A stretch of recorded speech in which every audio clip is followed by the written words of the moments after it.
삼국이 국가 조직을 정비하여 발전해가는 시기에 낙동강 하류 유역의 변한 지역에서는 별도의 독립적 세력이 성장하고 있었다. 2, 3세기경 이들 지역에서는 해이의 금관가야를 주축으로 하는 연맹체가 형성되었다. 중략 5세기 이후 가야는 전쟁의 피해를 받지 않은 고령 지방의 대가야로 그 중심이 이동되면서 연방의 세력권이 다시 편성되었다. 그러나 끝내 삼국과 같은 중앙집권 국가로서의 정치적 발전을 이룩하지는 못하였다. 이 때문에 백제, 신라 등 주변 여러 나라의 압력을 받으면서 불안한 정치 상황이 지속되었고 마침내 신라에 통합되었다. 보통 음악은 예술의 한 분야로만 생각되지 과학과 관련해서 생각하는 사람은 그리 많지 않다. 그러나 사실 음악은 고대부터 각각의 음향과 음도 간의 신비로움 때문에 많은 사람들이 그 속에서 규칙성을 찾아내려고 노력했던 분야이다. 음악이라는 용어는 동서양을 막론하고 오랜 역사를 통해 다양한 이름으로 불리었다. 고대 이집트에서는 종교 음악과 세속의 음악을 모두 희라고 불렀는데 이 말은 본디 즐거움을 뜻하였다. 또한 오늘날 사용하는 뮤직의 어원인 고대 그리스의 무시케는 음악 예술과 시 예술 및 학문까지 두루 포괄하는 것이었다가 후대로 가면서 음악만을 지칭하는 용어로 변천하였다고 한다. 중국에서는 악이라는 용어가 음악의 일반적인 의미로 널리 사용되었고 악경은 유학의 경전으로 취급되었다. 고대 중국에서는 악기를 만드는데 기장 쌀알의 개수를 세어서 그 길이로 피리의 표준을 삼는 등 엄격한 수의 비율을 작용했다. 그 이유는 무엇일까? 먼저 서양의 음악과 관련한 피타고라스 학파의 이야기를 하자면 그들은 수의 일정한 비례와 그 속의 신비함에 매료되었던 종교 집단이었다. 그들은 수야만도 세상의 척도이자 시작이라고 하면서 추상적인 수를 가장 구체적으로 표현한 것이 음악이라고 생각했다. 음악의 음계들이 가지고 있는 음향학적 비례가 그들의 신비로움에 꼭 맞아떨어졌던 것이다. 중국과 같은 동양에서도 음악의 선율과 거기서 표현되는 음향의 비례가 정확히 하늘의 도를 모사하는 장치로 인식, 중요시되었다. 따라서 하늘의 법도를 구현하려고 했던 유교에서는 음악을 중요시하였고 그것을 경의 수준으로까지 고양시켰던 것이다.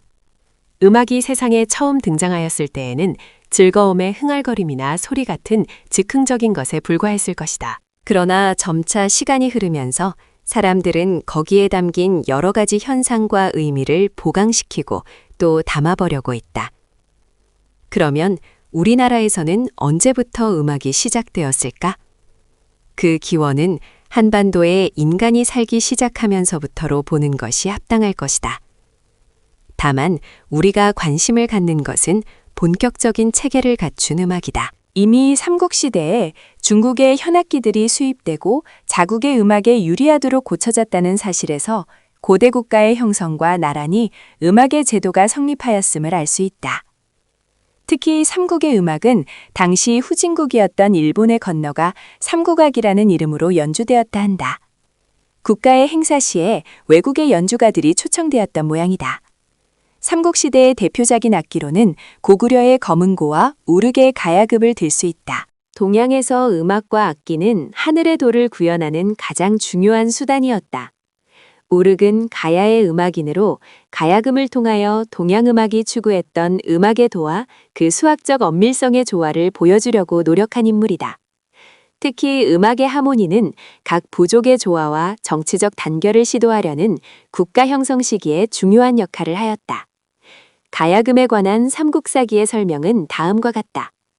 가야금은 중국의 쟁이라는 악기를 본받아 만든 것으로 줄을 높이 뜯어 소리가 쟁쟁하다. 가야금의 위가 둥근 것은 하늘을, 가운데가 빈 것은 세계의 공허함을, 줄기둥은 12월을 본뜬 것이다. 이처럼 가야금은 애초부터 우주의 원리를 구현한 악기였다.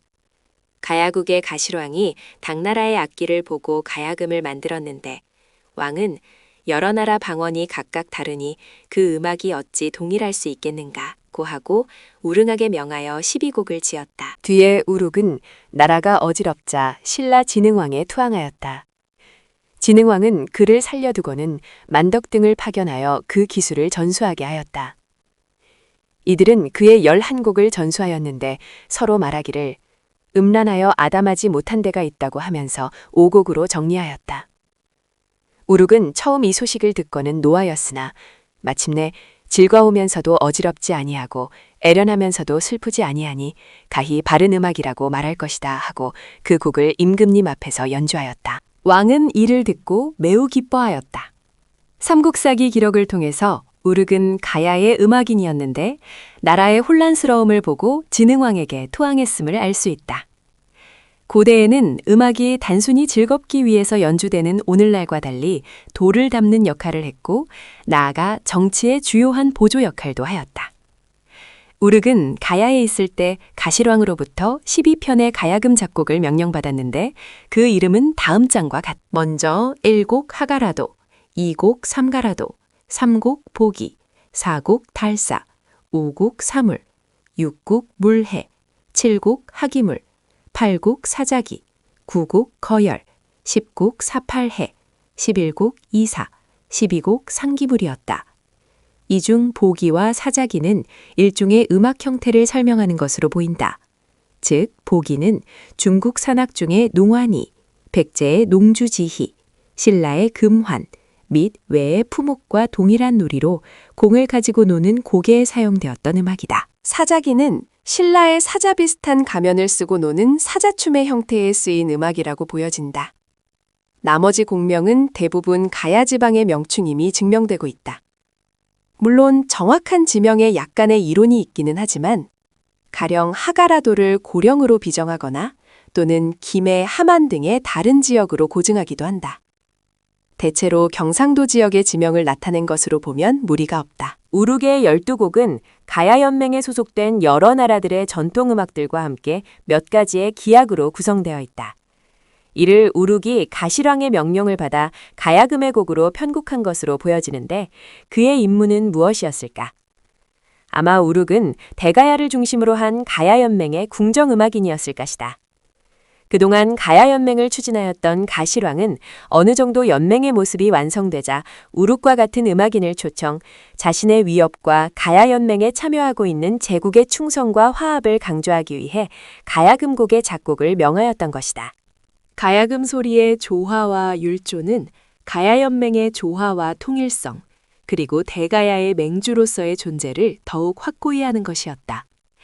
당시가 대가야를 중심으로 하는 가야연맹의 형성기였던 것을 생각할 때 각 지역의 특색과 전체적인 조화를 노래한 우룩의 작곡들은 분명 가야연맹 교향곡이었다. 특히 우주 만물을 상징하는 12라는 의미 있는 숫자로 구성된 가야금과 12곡의 모래들은 가야곡 형성을 축하하는 화합의 축가였다. 각 지역의 성음이 다르지만 동일한 음악을 추구하였다는 이유도 바로 각 부족의 연맹화를 추진하는 가실왕의 깊은 뜻이 담겨 있는 것이었다. 동시에 연맹의 통합은 가야금에 의해 표현된 우주의 당연한 도리요 질서라고 생각되었던 것이다. 그러나 우룩은 가야가 멸망하기 이전인 551년에 신라의 진흥왕에게 투항하고 만다. 가야의 존재가 점차 불투명해진 것을 탁월한 감각으로 미리 예견이라도 한 것처럼 신라로 망명을 한 것이다. 진흥왕은 그를 국원, 곧 지금의 충주에 머물도록 하고 사람들을 보내어 그의 음악을 배우게 하였다. 진흥왕 역시 음악이 가지는 중요한 효과를 알고 있었다. 우룩은 이미 훌륭한 가야금을 위한 가야교향곡을 12곡씩이나 작곡했던 인물이었기 때문에 그 중요성은 말할 필요가 없었다.